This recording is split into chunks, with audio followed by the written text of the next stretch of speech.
तो दोस्तों तो चलो एक और क्वेश्चन सॉल्व करते हैं एसएससी सीजीएल का, जो कि एक धांसू क्वेश्चन, एक बढ़िया क्वेश्चन होगा। इस तरीके के क्वेश्चन ना समय थोड़ा सा मतलब ब्रेकर की तरह काम करते हैं। आप अच्छा खासा फ्लो में चल रहे होते हो, 30-35 सेकंड में आप सवाल लगा रहे होते हो, हर 25-15 सेकंड में भी सवाल लग रहे हैं, पर ये ऐसा सवाल आता है और जहाँ पर आपको लगता है कि नहीं नहीं अब रुक जाना चाहिए, और या तो फिर आपको इसको स्किप करके आगे दूसरा देखना चाहिए। तो चलो इसी तरीके क्वेश्चन हम लोग थोड़ा सा कठिन क्वेश्चन ही सॉल्व कर रहे हैं।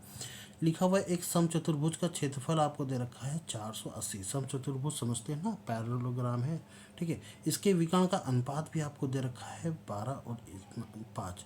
तो हमने पहला डायगोनल D1 की बात कर लिया, वो हमने 12x लिख लिया। हम लोग बहुत बेसिक तरीके से समझेंगे इसको, और ये आ जाएगा आपका 5x। अच्छा, एरिया ऑफ पैरेललोग्राम होता कितना है?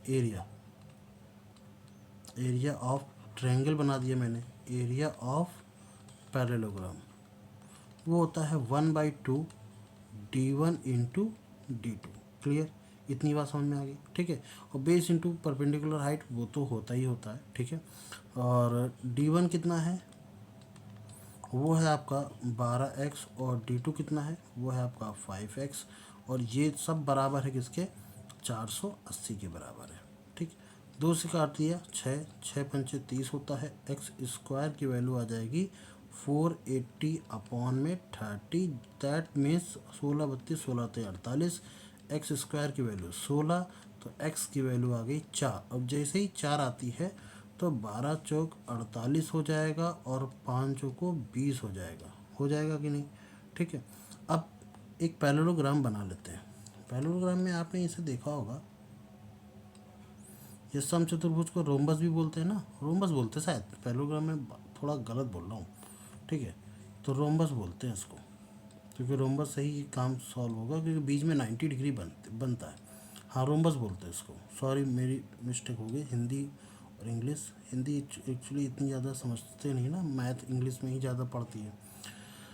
तो आपका डायगोनल आधा हो जाएगा, 48 का आधा मान लेते हैं, ये कितना हो गया?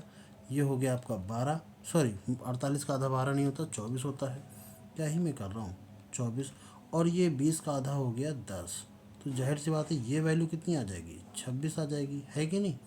और एरिया ऑफ रोम्बस होता क्या है? एक और फॉर्मूला होता है, वो होता है बेस इंटू हाइट, या साइड इंटू हाइट आप लिख सकते हो। बेस में लिख करके आप साइड इंटू हाइट लिख सकते हो।